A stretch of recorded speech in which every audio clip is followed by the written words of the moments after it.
I signed on with the Forest Service because I liked rules that made sense outdoors. You clean up your fire ring, you hang your food, you give the weather respect, you carry what you need, and you tell someone where you're going. The Superior National Forest isn't a place that cares who you are or what you plan. It cares that you're prepared and that you leave it better than you found it. I started as a seasonal wilderness ranger, working out of the Kawishi Ranger District in L, and eventually kept coming back.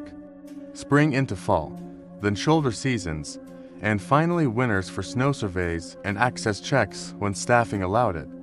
The Boundary Waters Canoe Area Wilderness is where most of our time goes. Lakes like Snowbank, Moose, Gabbro, Knife, all those names that feel plain until you've woken up on them and heard first ice taking its hold. My job was permits and portages, latrines and blowdowns, visitor education, the occasional search, and a lot of miles that add up in quiet ways. People picture rangers in hats at a visitor center desk. There's some of that. Mostly, it's wet boots and or blisters, a pull saw on your shoulder, and the feeling that every sound you hear has a cuz you can name. The night I'm going to talk about wasn't my first bad night out there. We'd had drownings, we'd hiked out lost kids. Once we hauled a man with a fractured tip fib from an alder-choked stretch of the Isabella River, the sort of carry that feels like a year. Once in June, a black bear took a sweep through 3 campsites along Lake 3 and ignored all the banging pots. I spent nights talking with people who had never been in the woods after dark and all at once were asking me what you do when something bigger than you walk straight in. There are plenty of straight lines you can draw through those incidents. You can explain them with wind direction and habituation and poor food storage and water temperature. It matters to me to be able to explain things. It's how I sleep. This one doesn't fit clean. I can only tell you what we saw and heard along real trails, on real lakes, under a real forecast, with gear I can list and maps you can pull up. I'm using the word people use for what we ran into. I know it's not my word, and I won't pretend to own its meaning. I'm just going to lay out what happened and let you keep whatever you think. It was late October. The Pagamy Creek burn scar had been leafless for weeks already. The bones of the jackpine black and straight against the sky. In the mornings, low places along Wandless Road held frost that didn't soften until near noon, and the ruts on the spur roads stayed rigid and white. The first thin ice was showing on shaded beaver ponds. You could push a boot through and see the black water blink, and then it would reskin over behind your heel if the air temperature kept to what the radio said. The forecast that Monday called for a high around 38, a night around 24, wind out of the northwest starting light and building after sunset. No precipitation. Barometer stable, the kind of day where you pull on a fleece under your green shirt and leave the shell loose in your pack until you need it.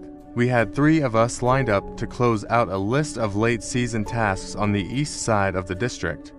Pull a busted bear pole and hardware at a campsite that kept failing on the powwow trail. Check a flag hazard along the old trail loop where a blow-in might have come down on the burn tread. And run eyes onto fire grates people had marked with graffiti. Those last 2 were nothing on their own, but it's easier to do them while you're out for something heavier. Our crew was me, Lydia, and Ben. Lydia had 10 years in the woods and a good sense for what mattered. She was compact and quiet and conservative with words on scene. The sort of person who doesn't perform being in charge.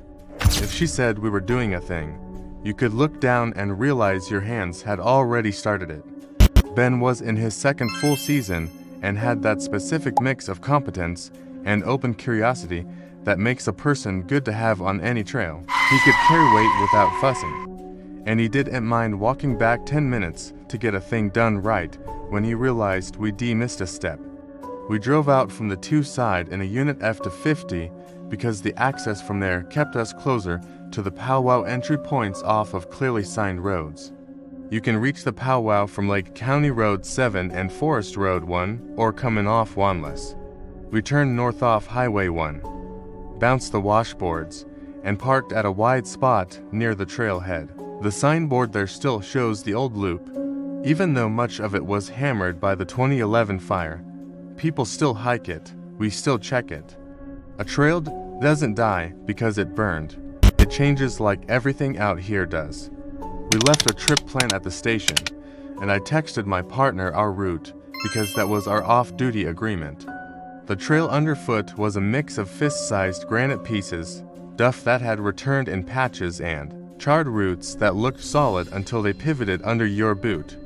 We headed east on the Powwow Spur that used to be part of the loop and then cut toward Po Lake where the flag hazard was. Lydia carried the Pulaski across her shoulder and a small coil of rope for the bear pull. I had the radio with an extra battery in an inside pocket to keep the cold from dragging it down, and the orange spray for bears clipped where I could get it without thought.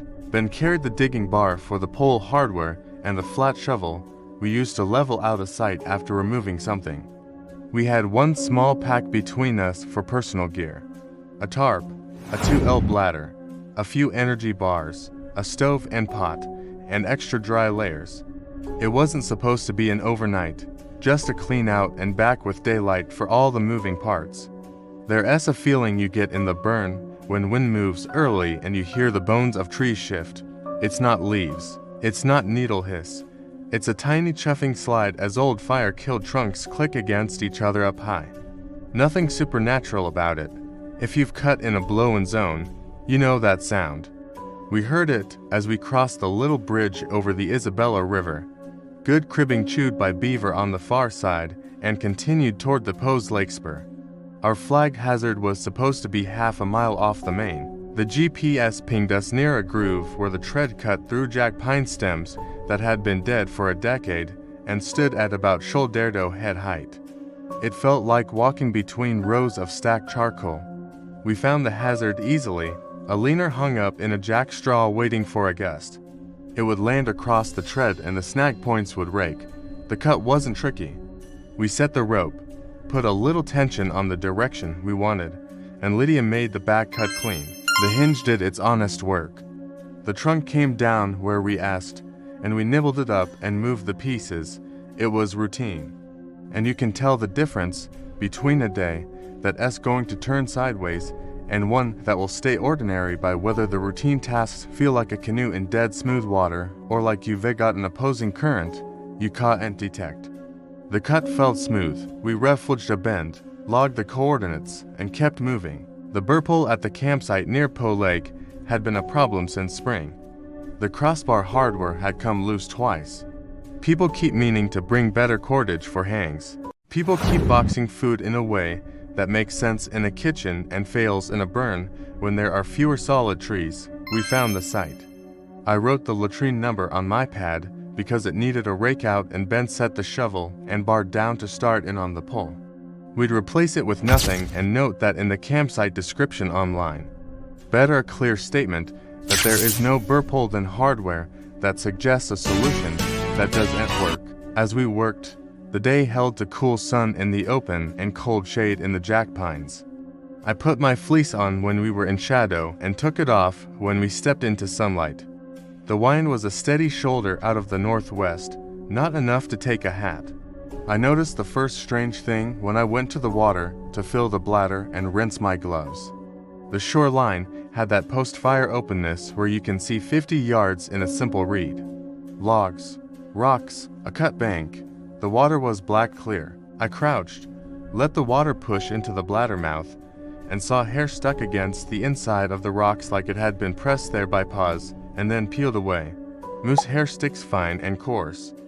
Wolf-tail hair has a softer fall, bear hair clumps. This wasn't like any of those.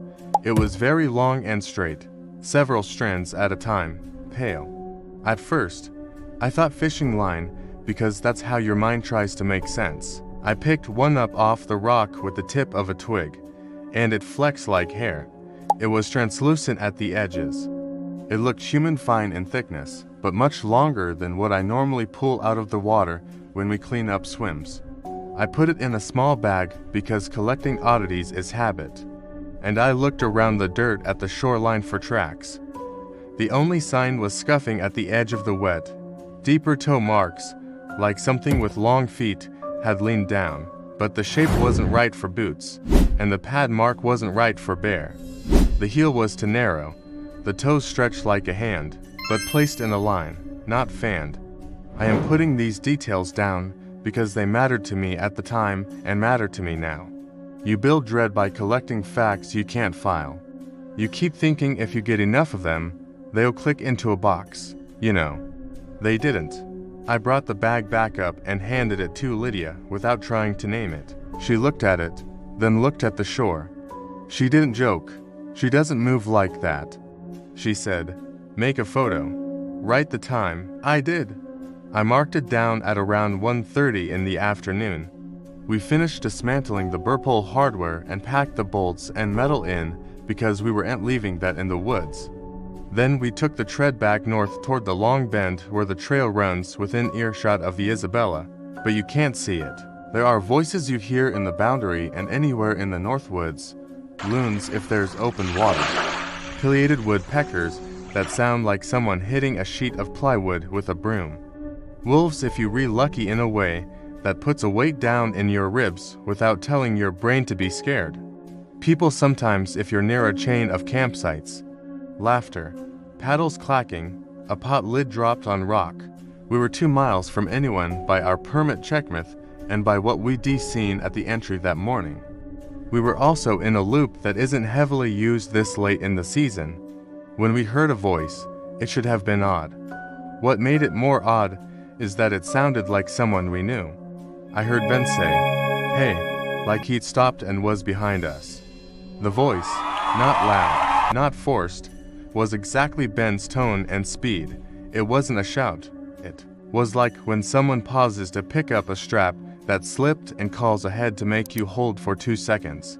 I turned and so did Lydia, expecting to see him bent at the waist, fixing something. He was 3 steps behind me, looking ahead at me and Lydia with the same expression you wear when you hear your own voice say your name in a recording unexpectedly. Lydia looked from me to him the same way. There was a little stillness in the line of her eyes. I remember, because I don't often see it. "Did you just?" Ben said, and he clamped it off. We listened. It's very simple to listen outdoors if you remind yourself to be still with your whole body. You shut your breath down a notch. You move your weight into your heels. You let your ears adjust to a narrower frame. The wind worked the dead tops above us. Nothing else spoke.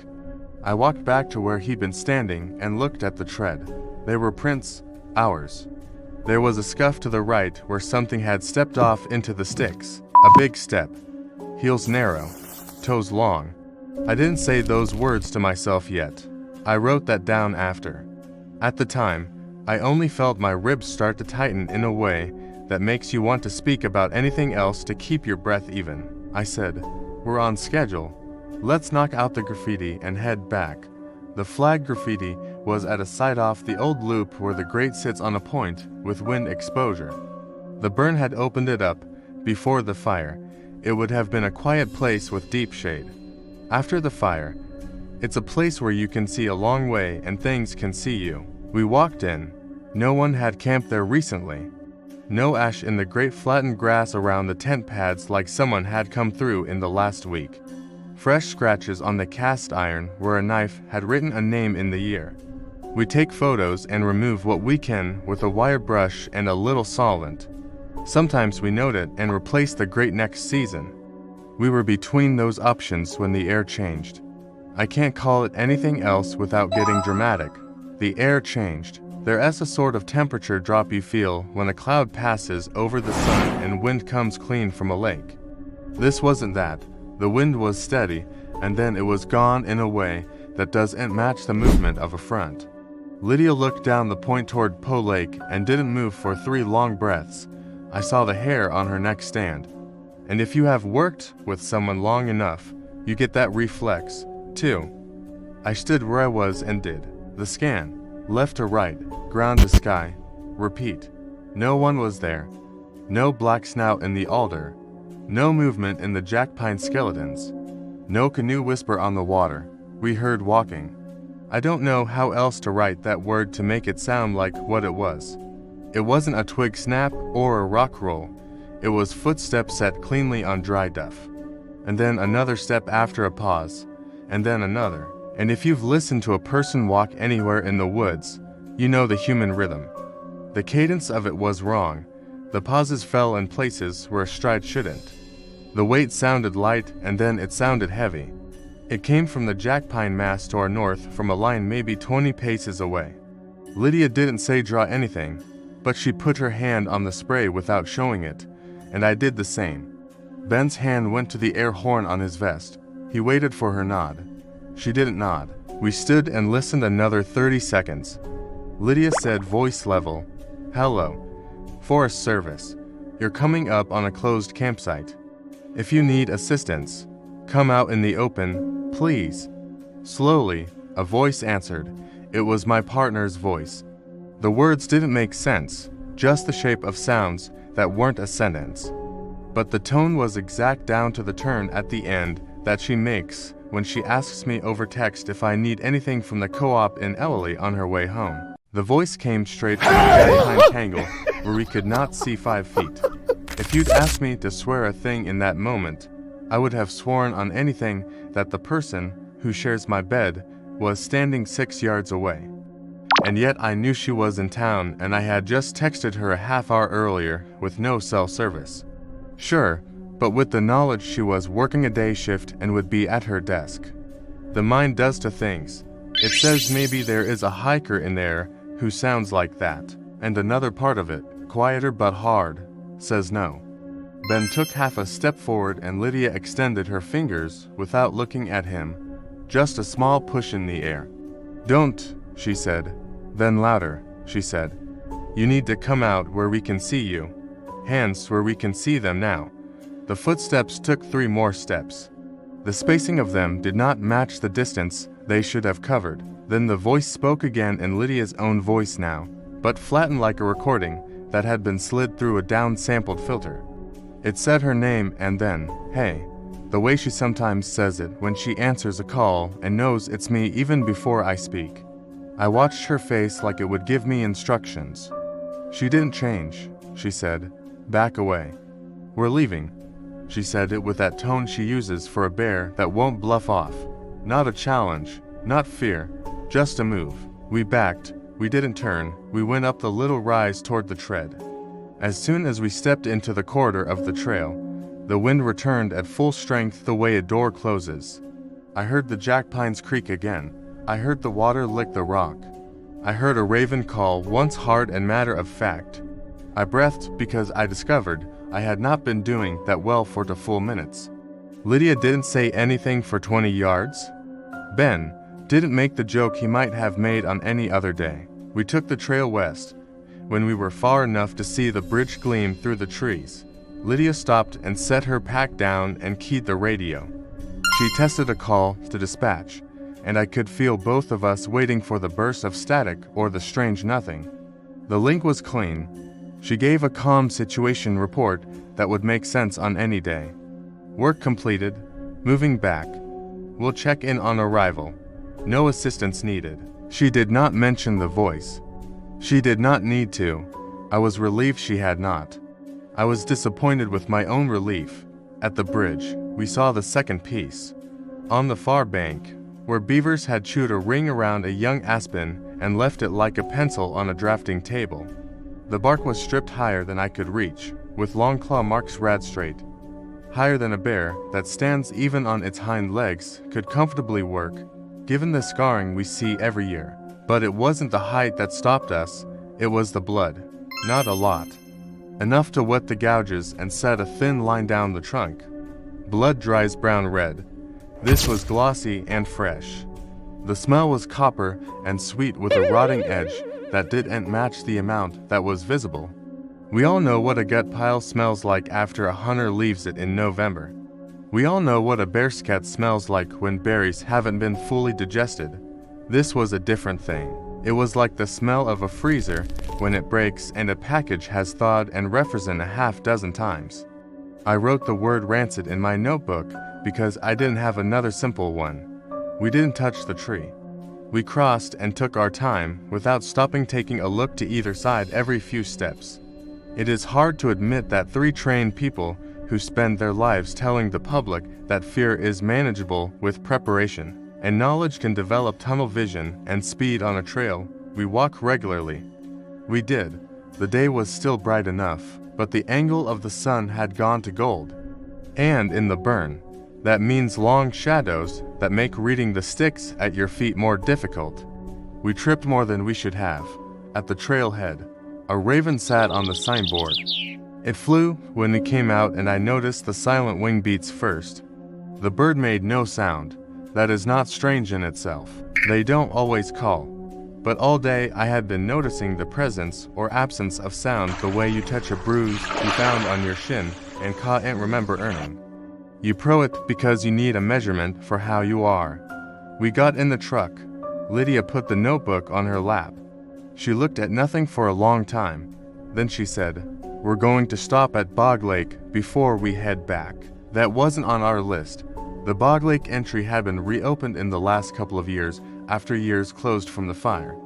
It's a simple little access where people can carry in and do a night or two for quiet. I said, "Okay." Ben said, "Okay." She didn't say why. I didn't ask. We bump-tocked the truck to the Bog Lake and parked under the small sign with the number. The lot was empty. The trail down to the water is short, a little roll through the burn into a pocket where Living Green is trying to make a go. We walked in without packs. I brought the spray and the radio. At the shore, the water lay cold and flat. No canoes, no prints at the Putin, except ours.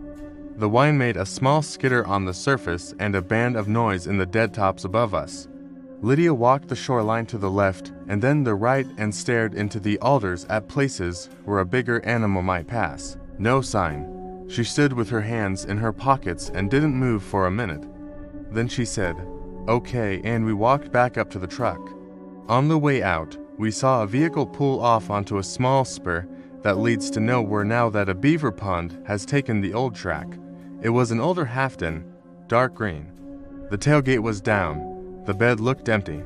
I recognized the driver from town.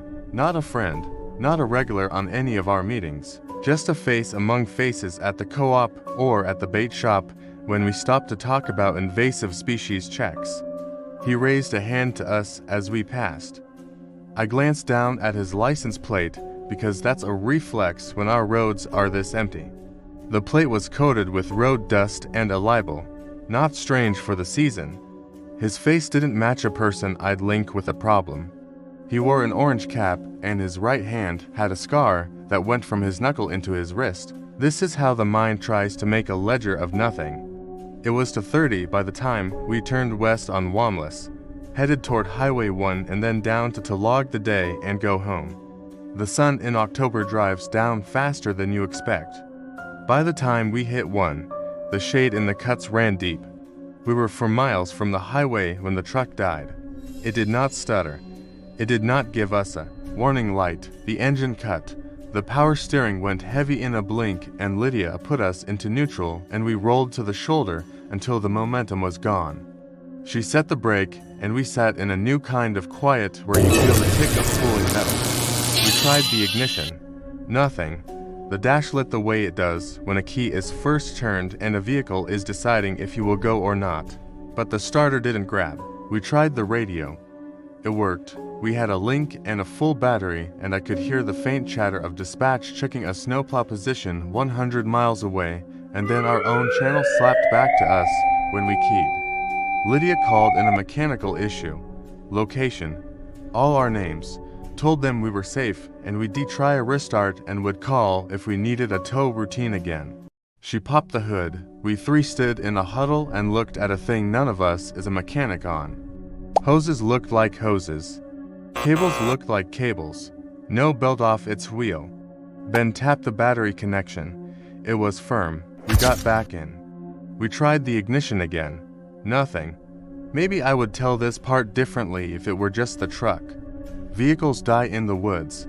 It is part of the work. You call a tow, or you lock it up and get a ride out. You leave a note. The strange part wasn't the kill. It was what we heard next. The wind had fallen off to nothing where we stopped, though we could still see treetops moving from a mile away. The air inside the cab felt colder than the air outside, like an uneven temperature gradient had settled inside the glass. The smell from the bridge returned, faint through the vents, like someone had soaked a rag in old blood and tucked it beneath the dash. Lydia turned the key again, one bland click, and then quiet. Then a voice outside my door said my name. I have heard hunters walking up to our vehicle and asking if we can answer a question. I have heard lost canoes who finally found a road in a truck. I know what that feels like. This wasn't like that. The voice was 8 in from my door and low and even. It didn't come from the ditch. It came from a point too close to be explained by someone standing without my seeing them in the side mirror. I looked in that mirror. The ditch was empty. I looked over the dash and past the hood. The road ahead lay bare. Lydia did not move. Ben's jaw flexed, a tic he has when he wants to say a thing and knows he should not say a thing. The voice said my name again, then said, "Hey," with the exact turn my partner uses when she picks up and knows it's me. I looked at the radio in my lap in case some open mic had found our frequency and someone was messing with us out of stupidity. The radio was clear. This sensation, the place where hot fear turns into a fine hard point in the center of your chest, rose with the same steadiness it does when you fall through spring lake ice and the water grabs your legs and you have to get your body flat. It makes you precise. It burns out the words you don't need. Seatbelts, Lydia said. Her voice was predictable. She sounded like a person saying what you should do at any stop. On windows up horn if you see something. She keyed the radio and said, "Dispatch, Unit 2, we're going to be leaving the vehicle momentarily. I'll update. We didn't leave the vehicle because she was frightened to stay. We left it because the truck stopped being a thing that would take us away and started being a booth in the dark. She decided and we moved." She popped her door and stepped down and pulled me with a hand to my sleeve. So, we came out the same side. Ben came out the passenger side and took a position with the truck between him and the ditch. We locked it and started walking west toward the highway without looking into the ditch or the tree line. Lydia said, "Eyes forward, move steady. If I say stop, stop." I heard the voice once more behind us. "Closer now. Say my name again and then say, 'Don't.'" In the exact tone my partner used the day I took a step out onto a beaver dam that was as solid as it looked. The voice wasn't loud. It didn't need to be. It put the word in the softest part of my brain and asked me if I would obey a tone, not the meaning. We walked. No vehicle came. The sun slid. Our breath smoked. Somewhere behind and to the right, in the patch of dead pine trunks that looks like a crowd with their backs turned, a shape moved without reference. I don't know how to explain motion without having a thing to measure it against. It was like the air had a seam in it and the seam glided a small way left and then a small way right and then was still, if I had to give it form, I would say tall and narrow and not fast the way any deer or bear in alarm moves, but calm like a person walking out of their kitchen. I didn't look at it long. If you've ever been under ice and your hand finds the hole, and you know you shouldn't take time to admire it. That was the feeling in my throat. Keep your hands on the things that matter. Keep moving. We moved. The wind came back at us in a cold sheet. It made my eyes water. It carried a smell like old pennies and old meat and a wet dog left in a closed-up shed. A mile is a lot of steps when you are counting them by feeling and not with your head. We made the highway. The asphalt felt like a promise, the way a landing feels when you've been on the water and finally lift the boat and you feel the dirt under your feet. We stepped into the road and turned south. We would have self-service a mile down in a reasonable shoulder all the way. We walked in a line. Lydia keyed the radio and spoke calmly to dispatch about our mechanical again, updated our location, asked for a unit to come north and meet us. The scream came from the trees to our east, somewhere between the road and the Isabella River. I haven't used that word scream since I left my teens because it's a vague word people mean different things by, and the woods are full of sounds that get misnamed. A red fox can sound like something torn in half. A rabbit grabbed by a raptor sounds like a nightmare. A fisher makes a high keen that people like to call a woman crying because the human brain looks for the closest hook. What we heard wasn't that it started inside my chest before it ever entered my ears. And if you have ever heard a sound that does that, you know the lodge pole in the center of your body that tries to bend. It was high and then low all in the same breath. Thin and then thick like it did and travel through air, though much as pass through what you are. I do't know what throat makes that unless it is a throat that is too long and too thin to belong to anything I should be near. We didn't run. I want to be clear about that because fear makes people move in ways that make later problems. We did not run. Lydia didn't let us. She said, "Keep your feet. Keep your eyes front." We did. The second scream was closer and to our right. It made the dead tops of the burn click as if they had heard it and were answering with wood. We kept walking. We rounded a curve and saw headlights coming toward us. I have never felt that specific wash of relief in my teeth before. Our unit head light bar swung once and fixed. Our driver slowed and stopped and got out with his caution lights going because he is a professional. He looked past us. We didn't look back. We got in the truck. The door shut. The heater smelled like dust. Our driver said, "What the hell?" but not in a way that asked for a story. He got us south and into the stronger cell band, and Lydia called to cancel the tow for our dead F-50 and asked for it to be retrieved in daylight. We got back to 2 at dark. The parking lot had the yellow light you only get in small towns and ranger stations. The flag snapped once in the wind and then hung. We took our layers inside. We wrote a report that was careful and responsible. We didn't write about voices or a shape in the trees or blood on a trunk to hide. We wrote that we encountered an unknown person in the woods, heard vocalizations we could not identify, and elected to withdraw. We wrote that a truck failed and we self-evacuated. We wrote that a campsite and a grate were serviced and that a burr pole was removed. We locked the equipment room and we sat in the break room and didn't drink coffee because nobody wanted to be awake longer than we had to be. Lydia said, "If I call and ask you to hike down to Bog Lake tomorrow and check something, you say no," she said. "It's steady." Ben said, "Okay," and then he said, "Are we going to tell anyone the other parts?" Lydia looked at him and then at me and then lifted one shoulder and let it fall. "We'll tell what helps," she said. "We'll tell what doesn't." They had a kid out there with a headlamp looking for a story. We all went home. I live in a small house on the edge of town where you can hear trucks on Sheridan Street in the morning and sometimes wolves at night when the air sits right. My partner asked how my day went. I said, "Long," and she said, "You smell like the burn," and we ate and didn't talk much and went to bed. At 3 o'clock in the morning, I woke to a sound I thought was the water heater ticking after a cycle, and then I heard my name said right at the bedroom door in my partner's voice. I sat up. The house was dark. I walked out into the small hall and then the kitchen with my hand flat to the wall because I had the sense that if I let my hand float, I might feel something colder than air. The house smelled like nothing. Outside, a truck went by somewhere and tires hissed and then quiet again. I walked back to bed. I don't know if I slept. Morning came like it does. Benign, ordinary. A crow in the alley, a neighbor hauling a trash can. I went back to work because that's what you do and because I needed to be around people who had heard the same thing. The next day, we made decisions. The first was to go back and walk our route in daylight with more people.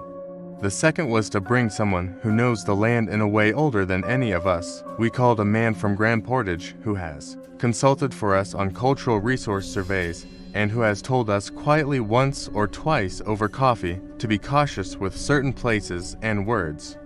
He is not my elder to name. He is not my story to use to make mine feel bigger. I line say only that he agreed to ride with us to the wildest side and walk as far as he wanted and tell us to stop when he wanted.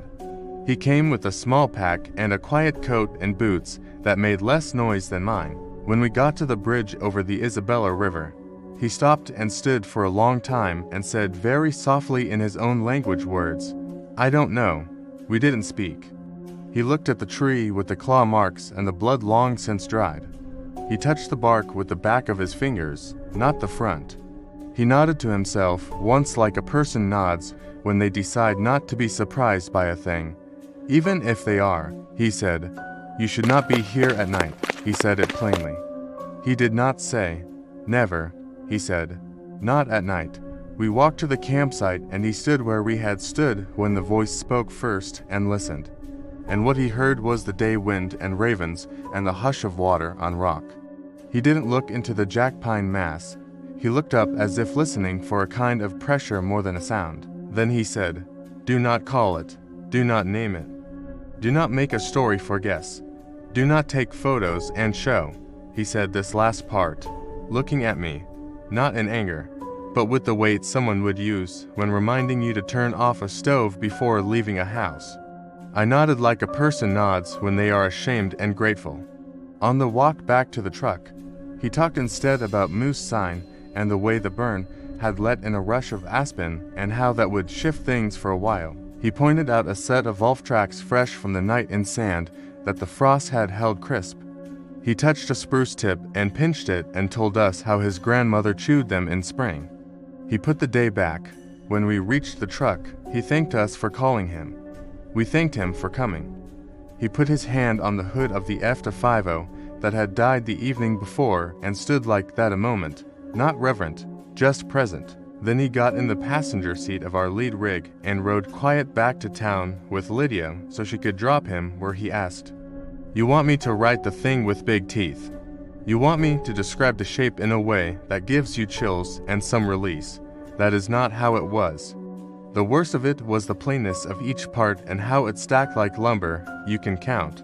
Hair at the shoreline, footsteps that showed the human rhythm without belonging to a human, a voice that used the most familiar parts of our lives to lean us toward a bad step.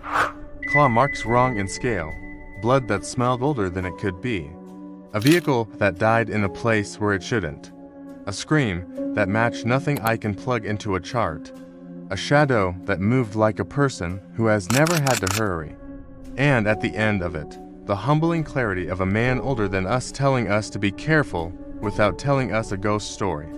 2 weeks later, the first real snow came, not a dusting, a cover, the sort that changes the plywood color of the burn to a thing that looks clean from far away and laces it with the tracks of anything that moved by dawn. We drove out with skis to check trailheads and put up season signs and track blowdowns. The lot at Bog Lake had the sets of fresh tracks leading in. 1 human, to people with poles and good gait, and 3 sets leading out. That happens. People meet up, people find each other and walk out together after parking at different times. It wasn't something to make a note on, except in the line of habits I now held, which was keeping track of more points on the ledger than I might have before. At the Bog Lake shore, I stood and looked at the little island close in and watched steam lie low. I felt normal, and then I didn't. It wasn't any sound, it wasn't a voice. It was the smell again, thinner now in the cold, like the ghost of a smell, like a freezer 2 rooms away had its door open. I wanted to leave, I said so. Lydia said, "Okay," and we did. Ben did not make a joke. I am writing that down because fear had done something to him as well, and I do not want to make a bravado story that places me apart. Before winter settled hard, we got one more call that linked to that corridor. A solo hiker on the powwow had left a note on his dash with a route and had not returned by dark. The sheriff's office took lead as always, and we were support. We ran the legs we could run. Weather was cold and clear. A full moon that makes the woods feel like they're holding their breath. We swept the obvious spurs, we called. At 1 o'clock in the morning, I heard 3 knocks far off in the jackpine. Be not impressed by the internet. Would knocks happen because would knocks? Trees move. But these were space-like in tension. Knock, wait, knock, wait, knock. No wind during the knocks, wind after. The sheriff called the search at 2 and held it for morning light because that was reasonable.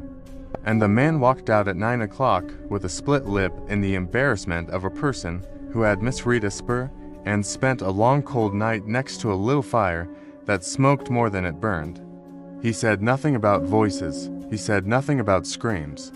He said, "I thought I heard a woman crying once, and I decided that wasn't my problem this time of night." He said that without drama, just honest.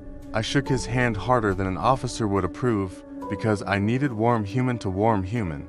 He laughed and flinched the way someone flinches when a handshake goes to hard, and then he squeezed back. And in that little squeeze, I felt a line tug up that had been slack since October. If you need me to say the word Wendigo, I've said it now.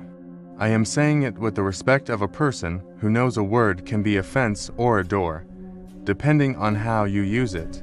I am not using it like a toy. I am using it because I don't know what else to call what stood in the trees, and used what we love to bait our steps. I don't need horns or bones or a Todd in school shape. I need the ledger of what we heard and what we chose. We barely got away because a person with sense told us to keep our feet, and because a truck came around a curve, and because we listened to a quiet man who told us not to give ourselves away at night. That's what I have. Months later, in deep winter, we were on snowmobiles along the Tomahawk Road checking gates and drifts. The air was clean in a way it gets only in January, when the sun stays low and every breath feels like you re-drinking a glass of cold water all the way into your chest. We stopped at a pull-out to switch drivers and stretch, and Lydia walked 10 yards into the treeline and stood with her mittened hands touching the bark of a small spruce. She stood like that long enough. I watched the steam off her breath turn to crystals in the fur around her hood. When she came back, she said, "I know what I heard. I don't know what it was. I am not going to make it larger with a story. I am not going to make it smaller with a joke. I am going to keep working here." Then she checked the strap on her helmet and got back on the sled. I took the other sled and fell in behind. We moved through the trees, and the powder lifted in little clouds that sparkled and then fell. The air smelled clean. The wind felt like it had no edges. For the first time since October, the woods felt like they were letting us pass without interest. I kept my habits. I still do. I write more down. I tell fewer campfire stories. When I walk the burn and the wind stops and then starts again, I notice, and I don't pretend I didn't. I don't go into the powwow corridor at night unless duty requires it. And if duty requires it, I am not alone, and I do not leave my crew. Sometimes at 3 o'clock in the morning, I hear my name at the bedroom door in the voice I love, and I do not get up. I lie still and listen to the house breathe the way a house breathes when there is nothing wrong. And the furnace ticks, and the neighbor's garage door opens for a shift. I do not answer. I learned that night to make that choice, and then the next one, and then the next. The way you set your feet along a portage and place them on the high spots, will hold. We barely got away. I'm not putting weight on that phrase to make it carry more than it should. If we had stayed at the campsite when the voice used our names, I don't know what would have happened. If we had gone into the jack pines to be brave or to prove something to a story we had already started building in our heads, I don't know what the ledger would show today. If we had stayed in the stalled truck because it felt like a safer shape, I don't know if we would have heard tires on the highway and seen a bar of lights half a mile off. Instead, we did the simple things you do when you don't have answers, and you are in a place that does not owe you any. You back away, you keep your head, you keep your people close, and you take the path that has been cut before you by others who knew where not to stand. That is the kind of story I can live with, and I am trying to make a life where that is what I pass on, not a costume for a thing that does not need help looking larger than it is. We had a wall in the duty room where ranger names hung on magnets under districts and tasks. Mine bounced around that wall for a decade, but when the phone rang and someone said, "We've got a late return on the east side," my name found its way to the same column. Officially, I was resource protection and visitor safety. Unofficially, when people went missing for real, when the hours started to stack and their cars sat at the trailhead in the dark with frost on the windshield, I got the folder. I kept a notebook that first summer, cheap lined paper with a plastic cover that warped in the heat. At the top of the first page, I wrote the 3 words you say to families because they're true enough to keep you honest. Terrain, weather, decisions. If you respect those 3, you can usually bring someone home one way or another. The notebook lasted me for cases. After that, I stopped writing the words at the top. The first one that didn't fit was a boy who vanished in the roar of a campground weekend. Ohana Picos, a braided river in a cedar valley, campsites tight as ribs. Kids on bikes skidding through dust. It was late August. The river slate green and cold enough to ice your ankles. The boy's name was Theo, 7 years old. Thin, a buzzcut that made his ears stand out. His mother showed me a picture on her phone by holding the screen too close to my face. He was squinting into sun. Front teeth still unfinished. He'd been riding loops between the amphitheater and their site while his dad coaxed a flame into damp wood. They looked away for a stretch long enough to buttercorn. When they looked back, no bike, no boy. Campground searches are noisy and crude. Whistles, pots banged with spoons. Strangers calling a first name until they ruin it by saying it too many times. We lock sites, clear restrooms, check the river holes where the undercut banks do their quiet work. Every 20 minutes, someone thinks they saw a bright red shirt, helmet, water bottle, and runs after it. I walked the game trail north and called, "Ranger, coming up," like I always do around blind corners. A pair of college kids waved me down near a footbridge, saying they'd heard a splash and a cry like a yelp. But when I asked them to point to the spot, they couldn't agree which route it had been. I put a hand on the cedar and felt its cold bark like the back of a sleeping animal. K9 arrived before sunset. The handler, a man who kept an old wedding band on a chain under his shirt, showed me a t-shirt he'd just taken from the boy's mother.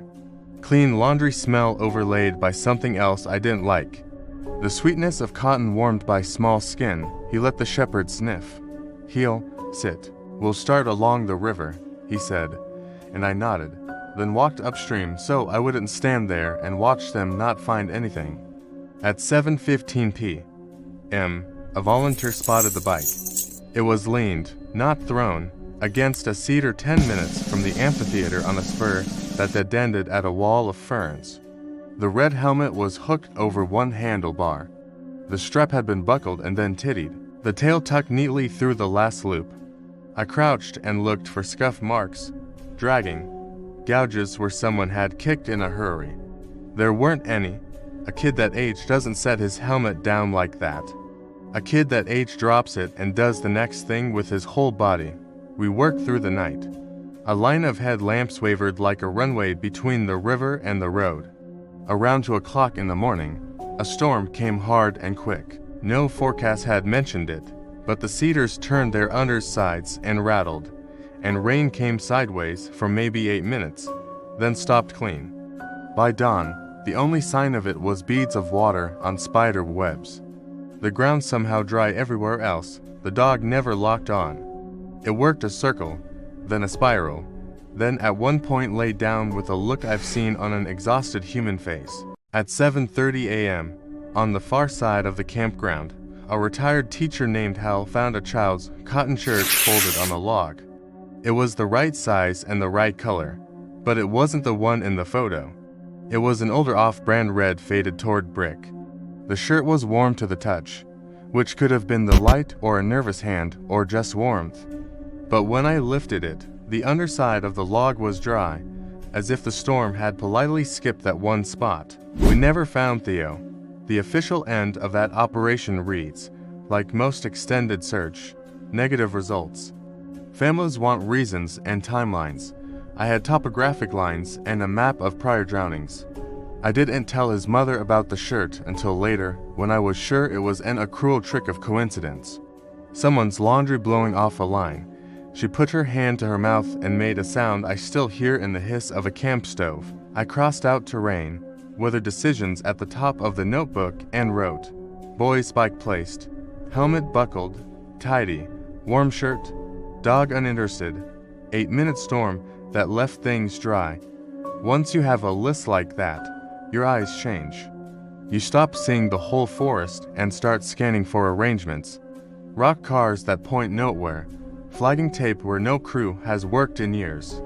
Boot prints that lengthen and narrow in a way that doesn't account for slope or stride. A spoon hung at a level from fishing line in the middle of a stand, turning without wind. Things you'd never mention in a press release because the words on paper would make you sound unwell. That fall, a seasoned trail runner went missing near Spray Park. He'd done the route before, posted the map with his pace on social, texted his girlfriend a photo from the ridge around noon with the caption, "Headed down before the clouds roll in." Hikers saw him later moving easy, 2 poles tapping like metronomes. He never came out. The first day, we pushed all the logical routes, the ridge traverse, the feeder paths back to the road, the gully where people bail out when they scare themselves by looking down and misjudging distance. On the second day, we found a shoe. It was perched on a root as if someone had balanced it there to dry. The laces were in, tied in a double knot, to switch backs down beside a boulder where the snow lingers. We found the other one caned into a spill of gravel. The insole pulled free and curled like a tongue. Prints leading to those shoes were trail runner small, light heel, purposeful toes. After the shoes, prints, if that's what they were, went bare. The ground was wrong for clarity. Pea-sized decomposed granite over hard dirt, but you could see places where something had slid and left tracks as long as the runner's feet without the weight of a body. The line drifted toward the boulder field and then went ambiguous because Tallis always does. A helo came up from the county and did a grid. On the second pass, the pilot called me and asked if we just updated our altitudes. "Negative," I said. He read back numbers that would have put the helicopter 50 feet underground. We chalked it up to some trick of pressure, a bubble of warm air under a lid of cold. When he sat down at the meadow to let the machine cool, the RPM needle shivered even after he pulled power. He tapped the glass twice with a fingernail and it steadied. We found the runner's watch on the third day. It lay on a flat rock 4 feet above the ground like jewelry set out on a bureau. It had stopped at 12:17 p.m., which would have been shortly after his photo on the ridge. When we tried to wind it, it ticked once, and then the hour hand trembled, and the face fogged under the glass like a breath. The runner's girlfriend brought us a thumb drive from his camera. The last image was a crooked shot at knee height. Rock, the edge of a pole tip, a smear of sky. The XIF data said 12:16 p.m. The color of the sky was wrong for that hour. White in the way of milk instead of fall cloud. The automatic white balance had thrown up its hands.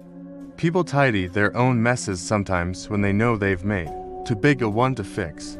They fold shirts, coil ropes, line up tools because it gives them a grip on fear. But a shoe balance that way, a watch on a rock, it felt like an arrangement made for someone else. The field incident report doesn't have a place for that feeling. So, I wrote what would pass. Weather change, poor visibility, possible after movement into Tallis. I wrote that and then stayed another night on the ridge so could walk out at first light. I lay awake listening to wind come down the troughs like distant vehicles, then fall away and leave the silence standing. Around 3 o'clock in the morning, something tapped the corner of my tent twice with a precision that made me think of metal.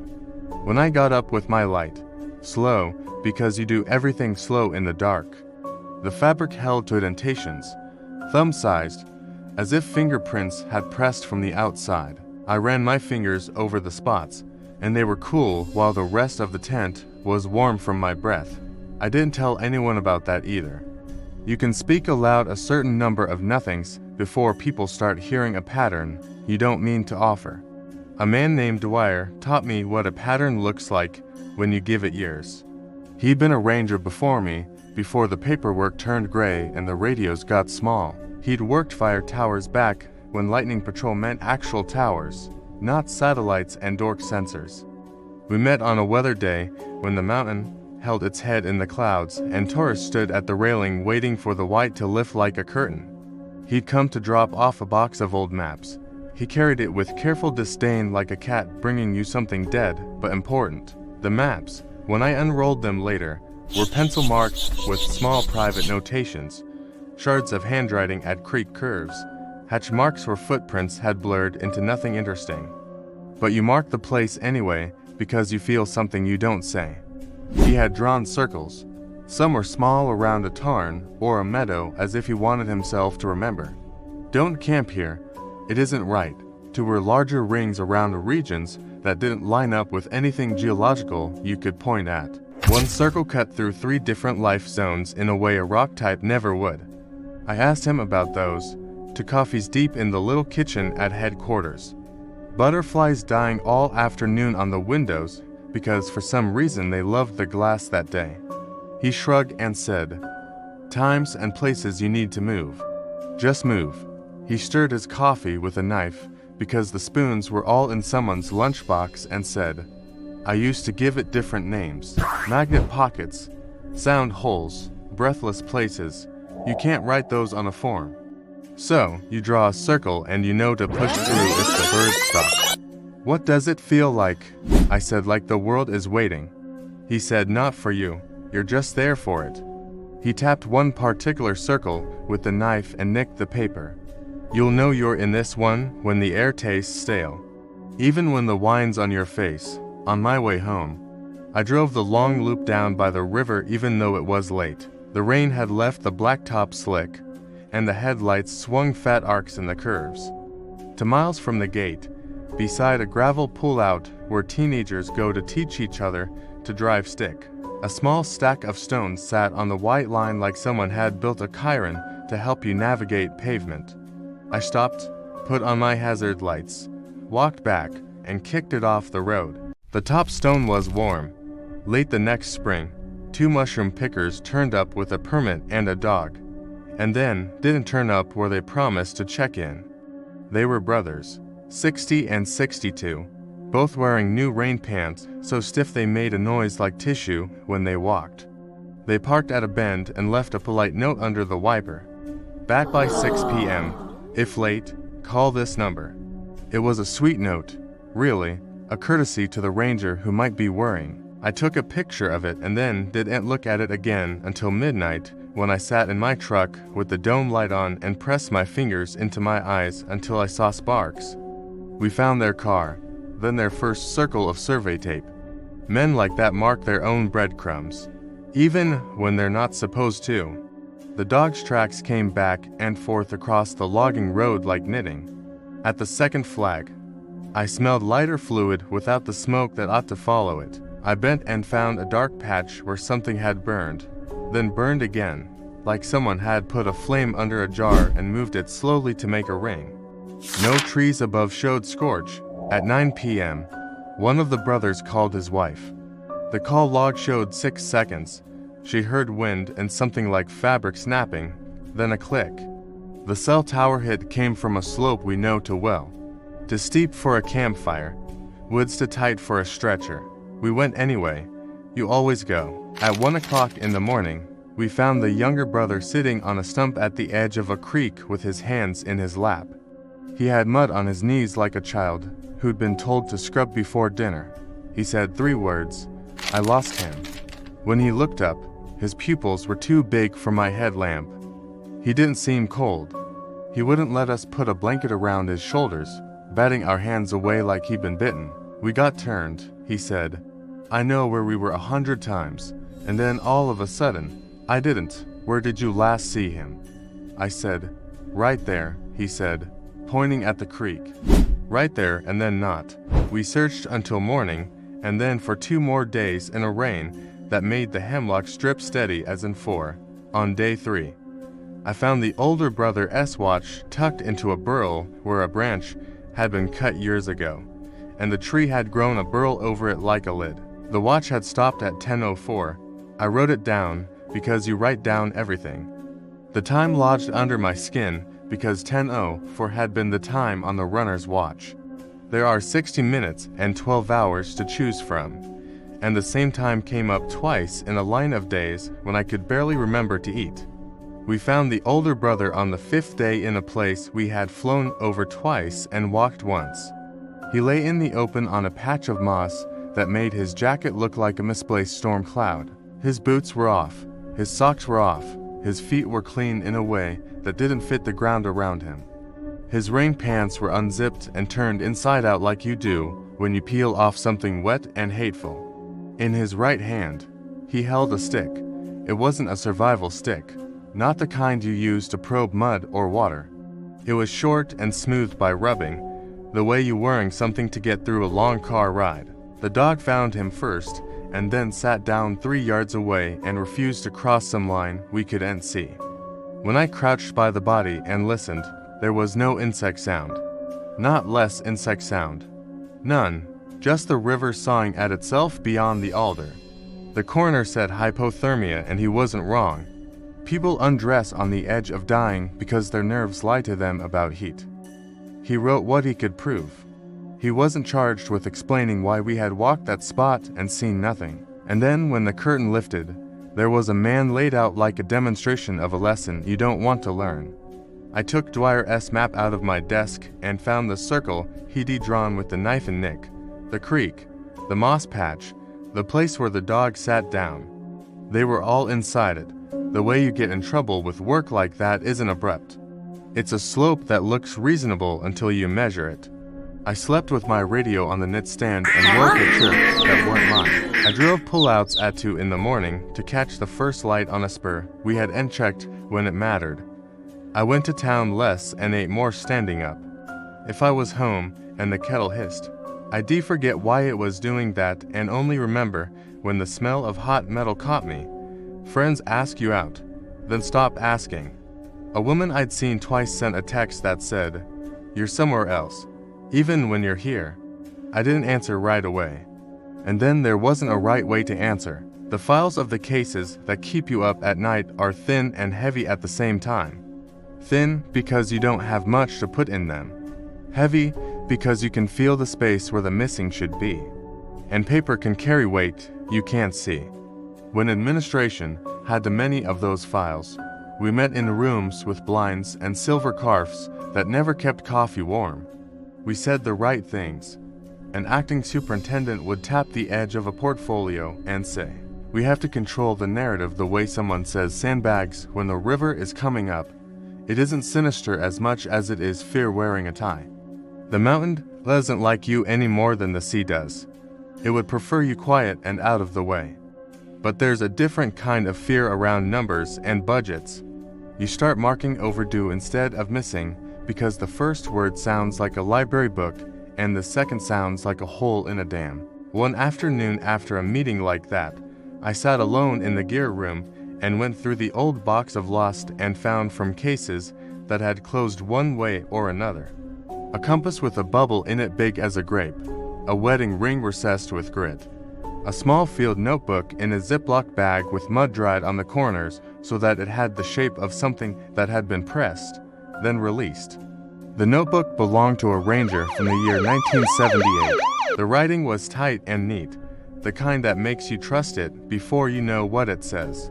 He'd written the same thing I had written years later. Small circles in certain clearings, no insects in the pocket, even at dusk.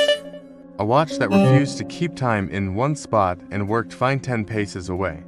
He'd drawn a line on a map of the district that began nowhere and ended on a ridge with a question mark. In the margin, he'd written, "Do not stay at last light." I slid the notebook back into the bag and put it in my drawer and locked the drawer. And later, that night took it back out because I couldn't stand knowing it was in there without looking at it one more time. There is a place I'd rather not name because names stick to things.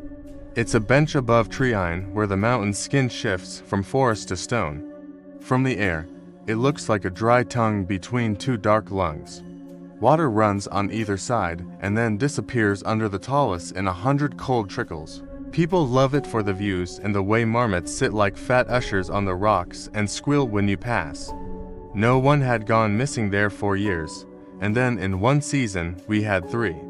One was a day hiker in a yellow shirt who posed in front of a cornice and then walked toward the meadow and wasn't in the meadow when his friend turned around.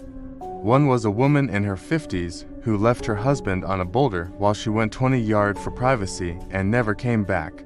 The third was a young climber who had been sick the night before and decided to sleep in while his partners went on. They returned to a flat sleeping pad with the zipper of the bag turned wrong side out, like the underside of a mouth. We pushed hard up there. The park put money into it because that's how you show concern when there's pressure from people who still imagine the mountain as a single face. You can ask to look left or right. We flew. We brought in teams from outside. We ran grids until the numbers on my clipboard were a haze of lat longs and start-stop times. In the second week, we had a camp up there for the crew with caches of water and food. So, we didn't have to make the full trip every morning and night. The cache got riffled twice while we were in the field. You can tell the difference between raccoons and people. These were hands, but no one admitted it, and we couldn't have missed anyone walking in or out. The bag meals weren't eaten. They were rearranged by expiration date. On a Wednesday, I climbed out to the bench alone at first light because I wanted to stand in the quiet before the radio checks. The light came slow, the way it does when clouds are high and thin and don't care whether you see them. Somewhere below me a pika squeaked like a toy. When I stepped onto the tallest, I felt in my mouth the taste of air that had been indoors a long time. It was the same as the closet in my first apartment where I kept paint and old cardboard. That papery, stale tongue feel, wind hit my jacket on the left side and my brain said cold, but my skin said still. I know how that sounds. I tried to only say it to myself that day. I stepped 3 more stones, then came off sideways because the rock under my boot sunk without clacking. And when I bent and lifted the piece, it was so light I knew it had a hollow underneath big enough to take my leg. I set the rock back and the wind stopped, not slowed. Stopped. The pika squeaked and the noise landed somewhere else, as if the space between us had fattened and the sound had to detour. I kept moving because that's what Dwyer told me you do. I moved across the bench to the far border where dwarf hemlocks hunched like old men. In that border, I found a glove in a tree high, fingertip pointing east. We find gloves in trees all the time. People hang them up so the owner can see them on the way back. But this one was not dropped then found. It was threaded between a branch and the trunk as if someone had pulled the branch through the wrist and left it like a sleeve. In the glove was a small stick, smooth like the one the older brother had held.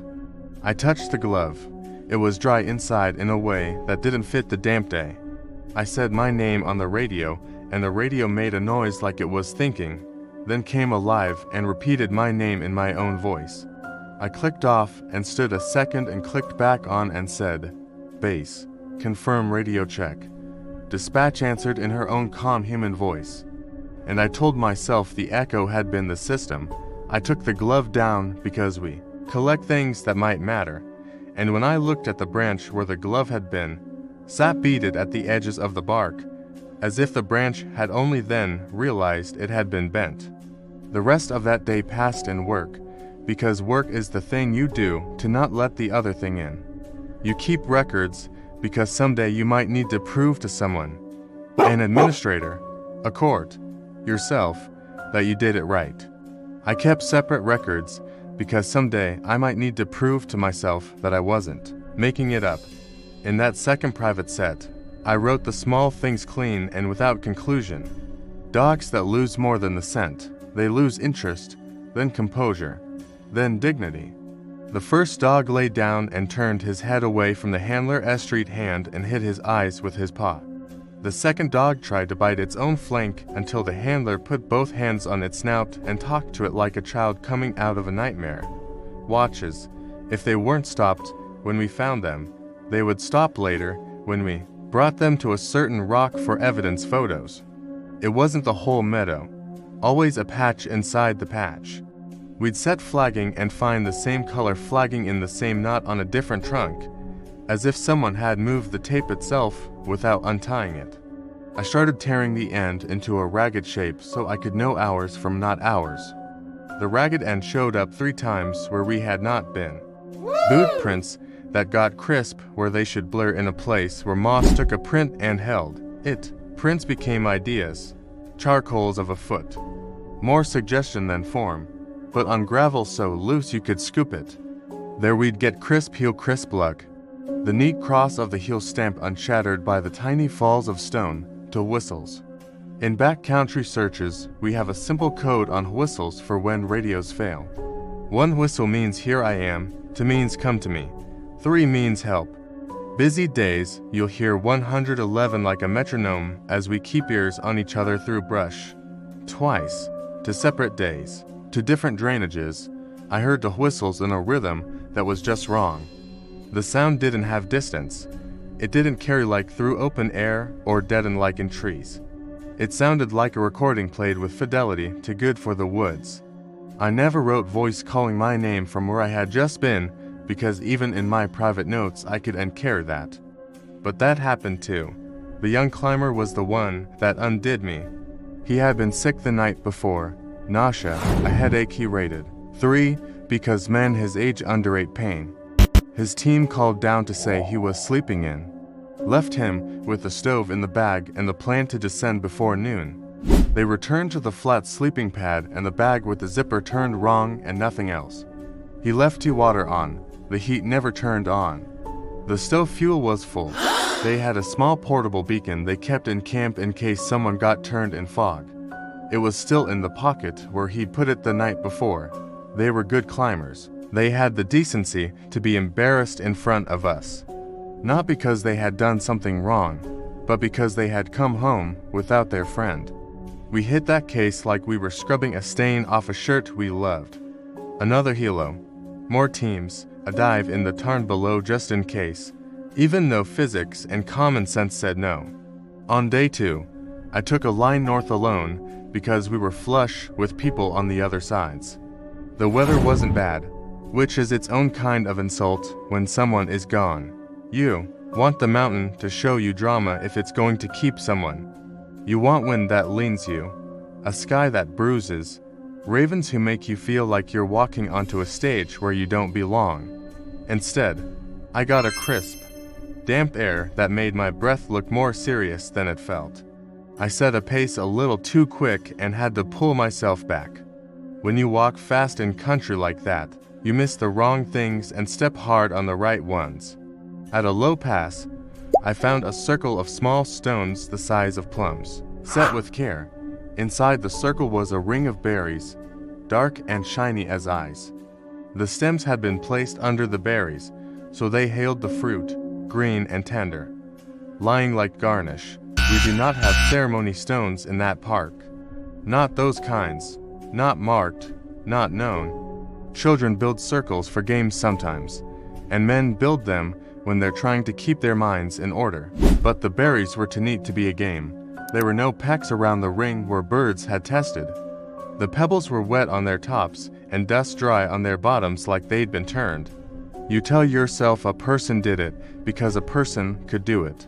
I told myself that and kept walking the long curve of my own patience until I was through the pass and out of earshot of whatever wanted me to stop. When I got back to camp that night, a new tarp was hung near the cook fly with a laminated sign. Mental health resources. It was good and right and late. One of the volunteers had set it up after a young empt from town went off by himself and sat in the alders for 2 hours and then came back with the damp red rims that say a man with training finally uncorked. I watched him stand at the edge of the circle of light and then step into it when he saw me. He asked if I ever heard my name out here when no one was with me. I said sometimes the wind gets up to tricks. He waited a beat like he was offering me one last chance, then nodded like I had said the honest thing. The next morning, he was back before sunup, lacing his boots against his shin like he was fastening himself into the day. That was the day the climber's beanie showed up on a stake near the tarp. We hadn't put a stake there. There had been no tarp there the night before. The beanie was knit wool, the kind that makes a ring on the forehead. It was folded in half on the point like a flag. No one admitted to moving it. I took it down, checked the tag, bagged it. It was warm. No one had had a fire. I wrote that down and didn't tell anyone. The official report said, "We found clothing consistent with the missing party's description at a location within the search area." That's true. It's also nothing. On the 5th day, something gave.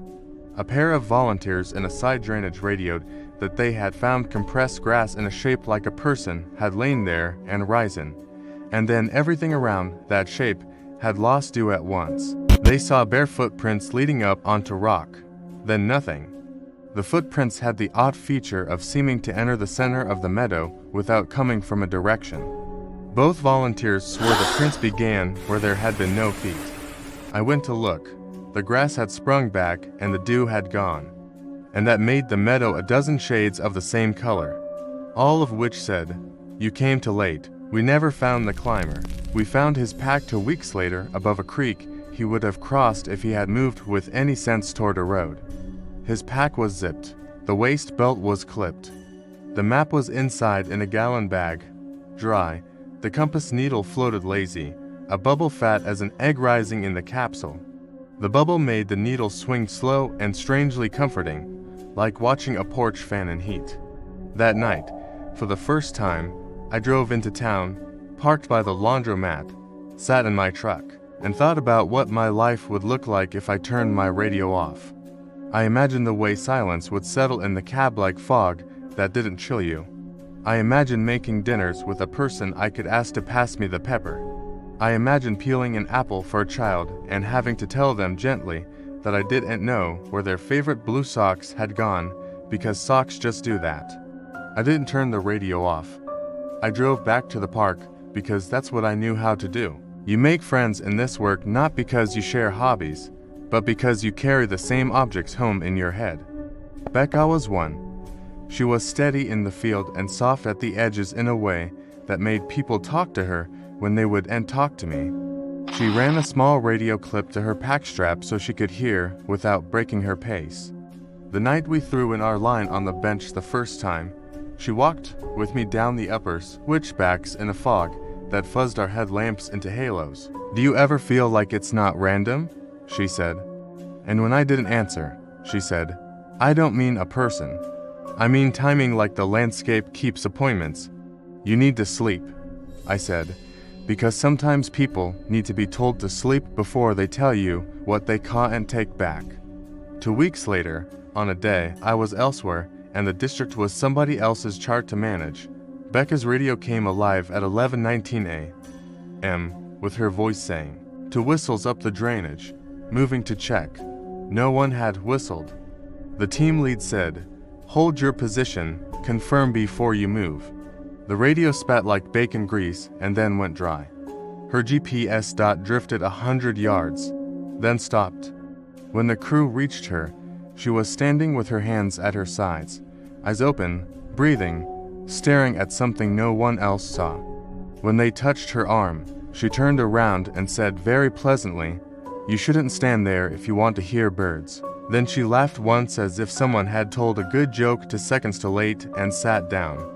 We walked her out and she slept 12 hours and woke fine and pissed off at herself in the way of someone who doesn't like losing time. "What did you see?" I asked her in the hallway outside the bathroom where the mirror's fluorescent made us both look sick. She shook her head. "Not like that," she said. "It wasn't seeing. It was knowing that if I listened for the world, it would listen back harder." She looked at me like she wanted me to argue her out of it. "I don't want to learn what it would say," she added. Then she went home, took 3 days, and came back like a person who has opted not to open the door and is proud of themselves about it. The call that ended me started plain. A storm cell built ugly over the west and skipped in and out of the forecast like a coin flip. A man and his teenage daughter didn't check in at their campsite on the east side.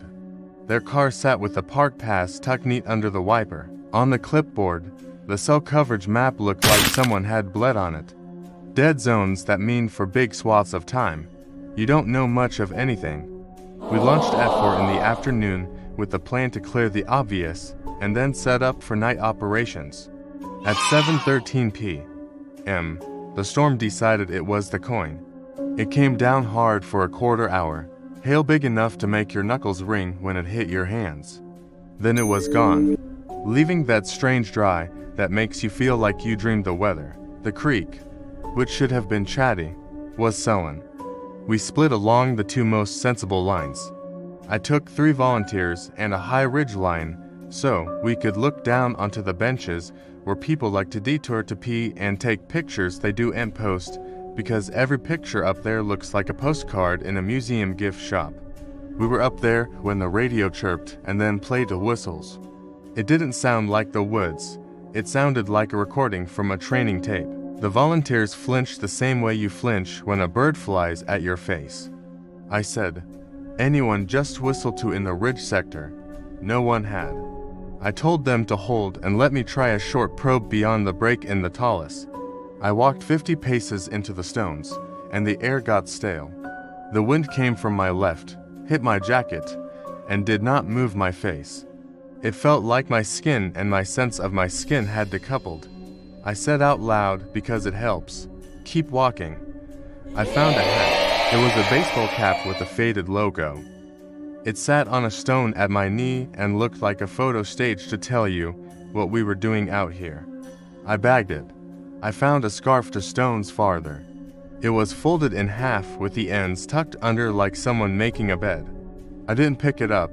I waited for a minute, unsure of who I was waiting for. The radio clicked and played back my name and my voice from a transmission I knew I hadn't made.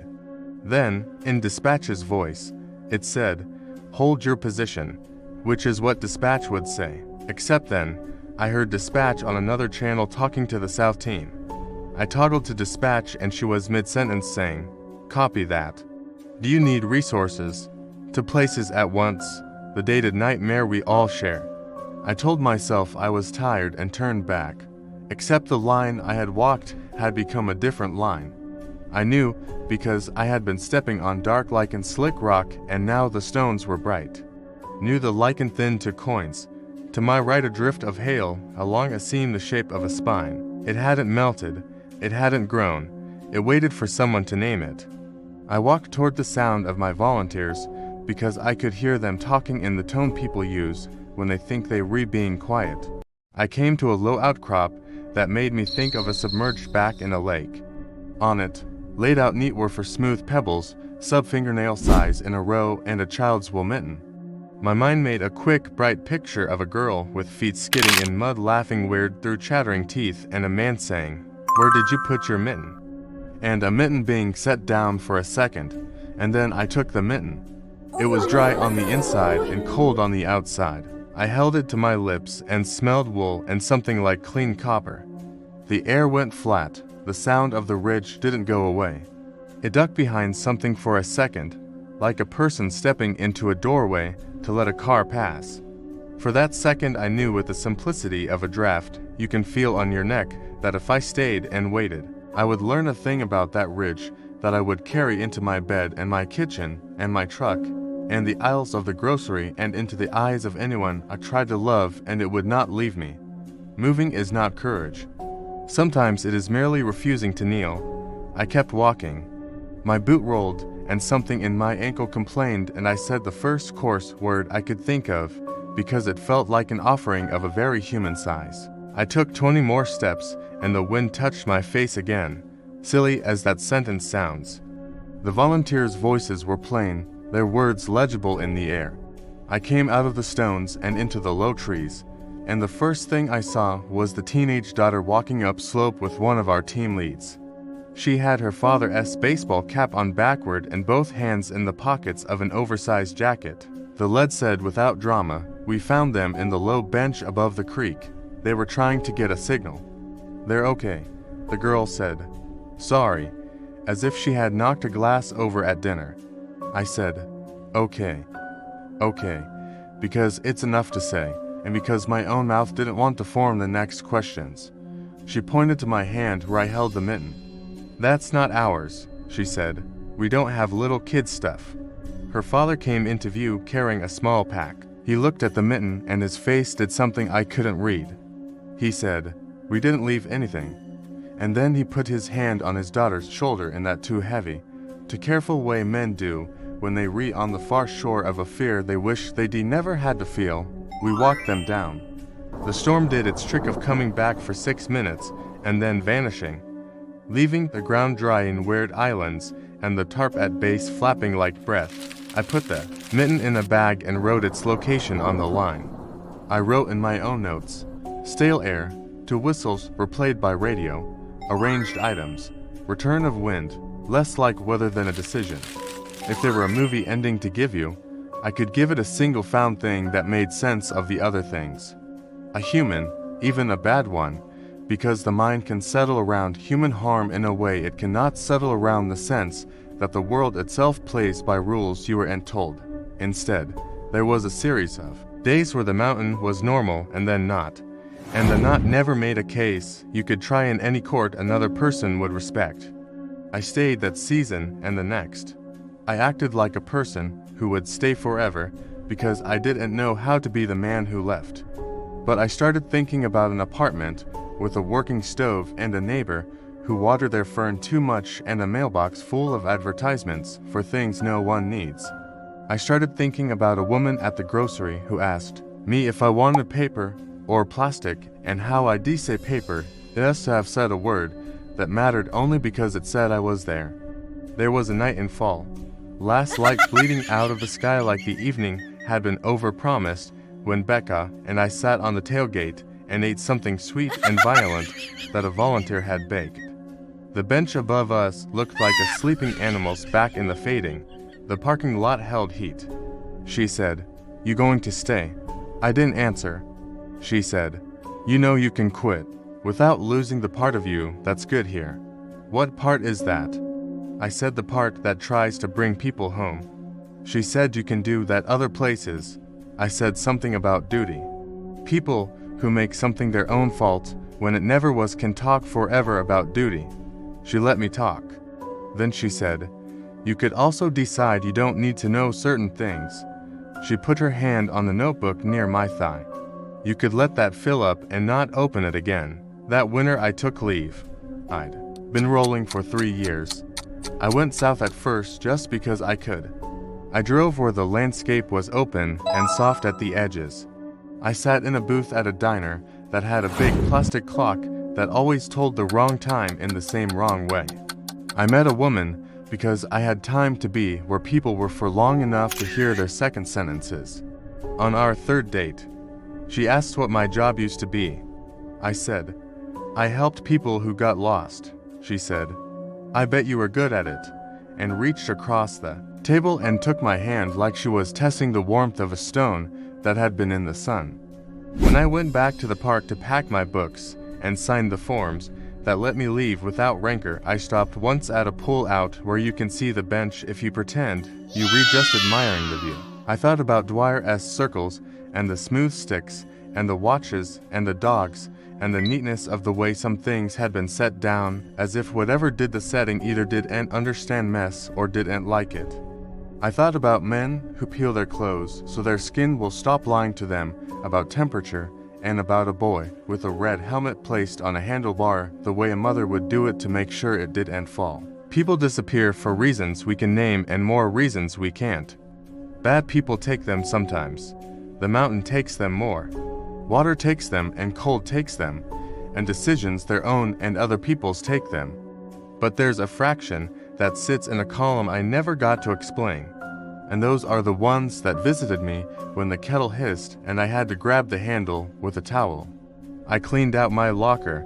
I put the notebook in a box. I took the glove from the tree and the mitten and the pebble had picked up from the circle, not because I needed souvenirs, but because leaving them felt like letting someone else decide what they meant. I returned the glove and the mitten to their rightful bins and wrote the numbers on the forms. The pebble I kept in my pocket like a threat to myself that if I started making museums of objects, I would hand the box to someone else and ask them to throw it away. On my last day near dusk, I walked out to the amphitheater at the campground where Theo's mother had stood with the phone too close to my face. The amphitheater was empty. a javelin of light came in low and picked out the best in tight beams. I walked the little loop toward the footbridge and stopped beside the cedar where the bike had leaned that first night. The dirt there was just dirt now. I touched the bark, which held its cold even in that light, and said aloud, because I had learned the trick of admitting what you caught and fix. I don't know. It felt in that moment like the most honest sentence I'd said in years. I stood there until a moth thunked into my shoulder, and I laughed that stupid little laugh you laugh when a small thing breaks a spell you weren't sure you believed in. Then I went home, and the next morning I drove out through the gate with my name removed from the wall. It felt like skipping a step and catching yourself. Out past the ranger housing the radio tower looked the same as it had looked every day. An awkward metal skeleton with a red light that blinks at a rate you can feel in your mouth if you pay too much attention to it. I turned left instead of right at the highway and drove until the mountain sank into my rearview mirror and then was gone behind a line of trees. I live now where the evening smells like warm dust and cut grass, and the biggest hill for miles is a freeway overpass that dogs pull their owners up without thinking. I married the woman I met in the diner because there was nothing to say against it and everything to say for it, and because when I told her about the stale pockets of air and the mitten and the stopped watches, she didn't try to fix it for me with a sentence. She said, "Do you want tea?" And when she handed me the mug later and I burned my tongue because I didn't wait, she smiled and said, "You do everything too fast," and I thought maybe I could learn a different pace. We have a small house with a too big tree in the backyard that drops a million leaves. There is a room that used to be a half garage that we turned into a place where the sunlight puddles in the afternoon, and sometimes I sit there and listen to the quietly playing. The radio is off. There is no radio. There is the buzz of an old refrigerator and the yapping of a neighbor's small dog that must have a heart like a sewing machine. The mountain is far away. I know it is there because when the air is clear on certain days, the edge of it goes up behind the horizon. A shadow of a face you recognize across a crowded room. We have a baby now. He wakes at hours the mountain taught me to respect. In the early dark, the monitor on the knit stand gives small breaths of static like the ocean learning to speak. And sometimes in the click, before the speaker comes alive, I hear a chirp that sounds too much like a radio. It's not. I know it's not.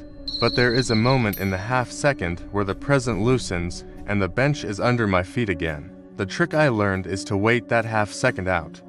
Not to flee it, not to chase it, to let it pass like weather. When our son shudders himself awake and makes that awful, wonderful first complaint, I stand and pick him up and feel the perfect animal weight of him against my chest. People talk about circles closing. I don't think circles close. I think they widen. I think you step out of one and into another and carry with you the person you were inside the first.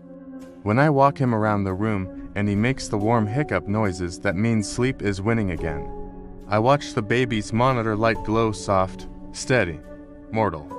If wine moves the leaves outside, the light flickers on the wall and throws little shadows that look like footprints walking up, then disappearing. I let them go. There are days when the urge lands hard to drive north until mountains stand again where they used to stand, and to check the pool out by the laundromat, and to sit at the bench with the stale air, and to make one last lap for a person who has been gone so long that a lap would be for me, not them. On those days, I go to the park here, the city kind with a pond and geese that honk like traffic, and I watch the walking path curve away under the trees. If I squint, I can imagine the path climbing into tallest and the tallest splitting under my boot and the wind deciding whether it wants to touch me. Then I uncurl my hands and remember that the job now is not to learn one more thing about a place that doesn't want to be learned. My job is to keep the people I love inside a circle I can hold. We built a crib together. I measured twice, then measured a third time because it felt like the kind of thing you should get right. When we slid the mattress in and the sheet snapped into place, it was the first bedding ID made in years that didn't feel like an arrangement meant for someone else's eyes. We put the baby in and stood there and watched him breathe, because that's the dumb, wonderful thing new parents do. My wife put her hand in the crib and touched the baby's hair. I put my hand over hers. And for a long moment, I thought of watches that stop and dogs that lie down in the taste of old air. And then I thought of cinnamon on oatmeal and sun on carpet and the sound the front door makes when it closes at night.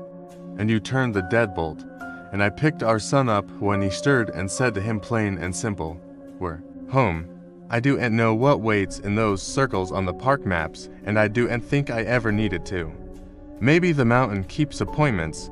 Maybe there are places where the world is thinner or thicker. And if you stand there long enough, you feel yourself become part of the appointment, whether you were invited or not.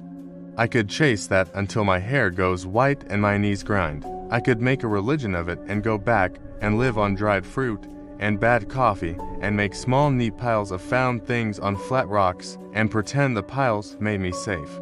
Or I could do what I did, which was step backward out of a conversation I couldn't live through and into one I might. When people ask what I do now, I tell them I fix small things: a loose hinge, a jammed latch, a neighbor's sprinkler that clicks instead of turns. I like that the way small things reward you for attention.